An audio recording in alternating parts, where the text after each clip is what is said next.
今日もなんか色々作るのだ。早速市場チェック。クレイジーさんのところからミッション出てますね。ダーラフェストとかいうのを作ってほしいそうですわ。15個のか。難易度上げてきましたね。設計図の確認。どうやら原木を切って削った色を塗る3工程必要みたいね。赤い馬の飾り物か。赤べこみたいなものかな。材料の選択肢はあるね。強度とかスタイリッシュさとかを要求の値まで上げないとダメだそうよ。今回は安い木を使ってもクリアできるので安い方で。原料はこっち持ちですもんね。加工する機械はいつもの木工作業台。そして塗装作業台。必要設備はすでに揃ってるので追加は無視で。ではこの計画にて受注するのだ。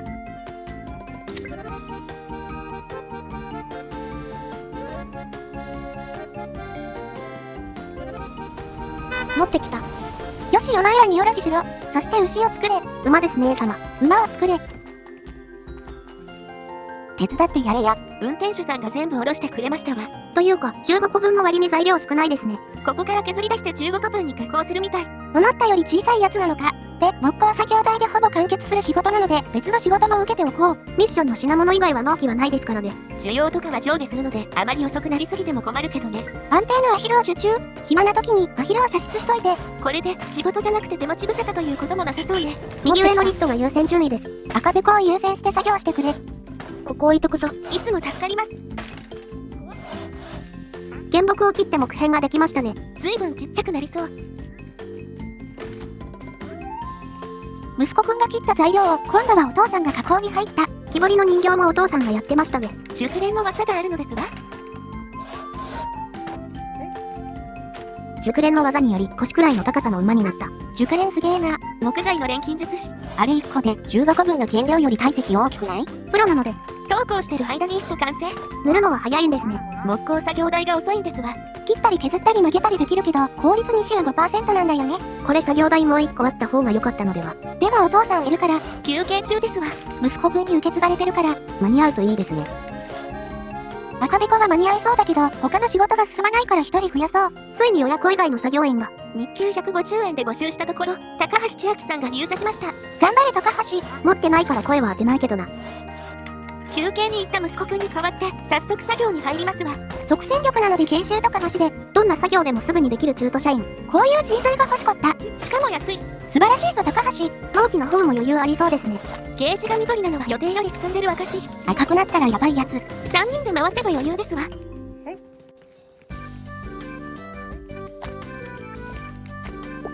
無事に最後の1個の完成。早速連絡して取りに来てもらいますわ。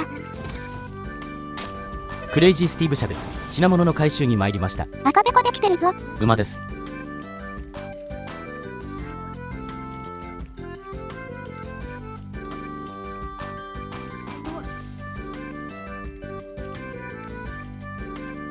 積み込み完了。もちこさんお願いします。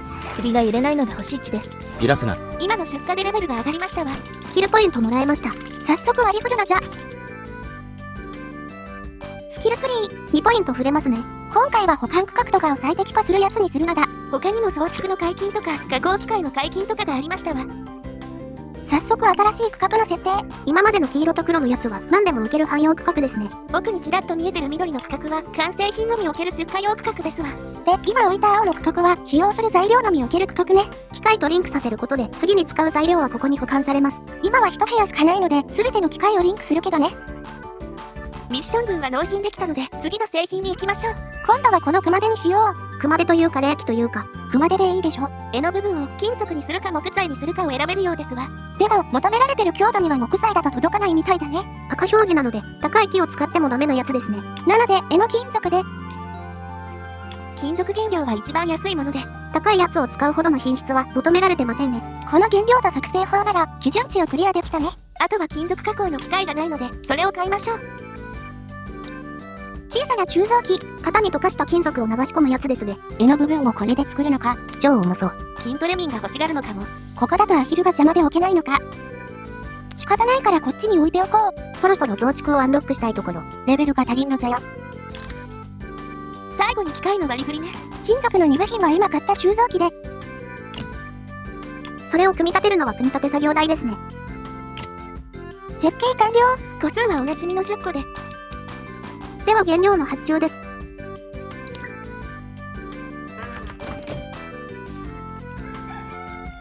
持ってきた。下ろしてやる。おいに下ろし場所変わってんじゃん。ちょっと模様替えしました。早速金属原料を運んでますね。作業の優先はアヒルだけど、熊手の方も進められるみたいね。遊ぶ作業員がいないのはいいことだ。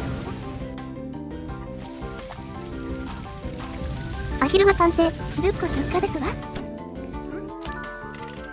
そしてまたアヒルを受注。今度は15個。簡単かつ機械も揃ってるから作業に入れやすくて、さっき設定した青い区画もちゃんと使われてますわね。すぐに使うプラ原料や組み立て前の熊手部品とかが保管されてるね。青区画の本業は複数の部屋がある時ですけどね。黄色区画は何でも置けるせいで、全てごちゃ混ぜで保管してくれますから。 5S 意識のかけらもないやつらね。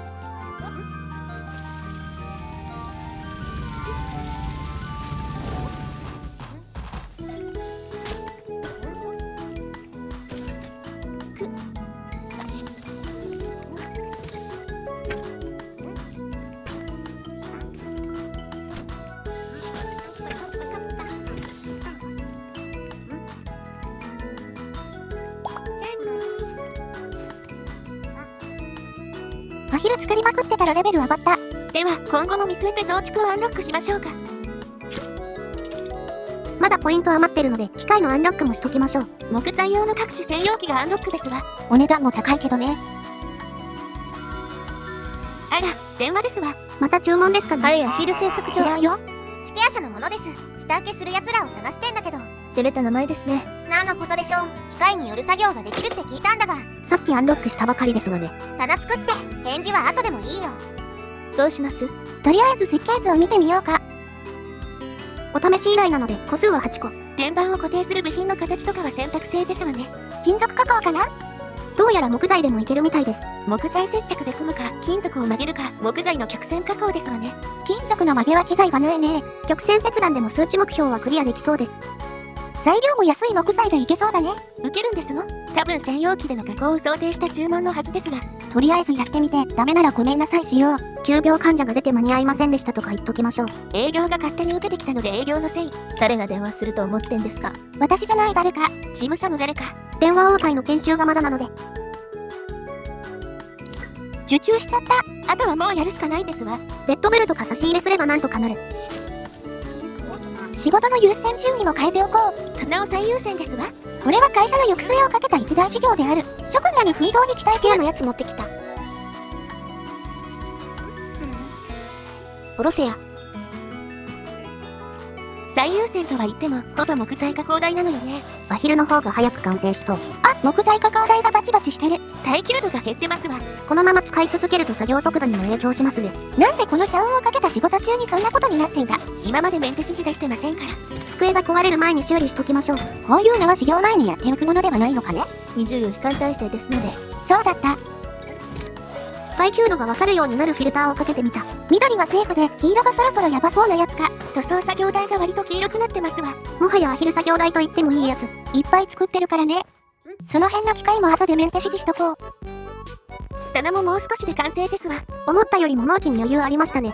初回注文だけ納期が超優遇されてます。制作できる環境をアピールできたからよし。ではトラック呼びますね。スケアです。作れたか。余裕ですよ。うちの技術力を舐めてもらっては困りますわ。もっと多くてもいけます。そういうのは段階的に増やすから。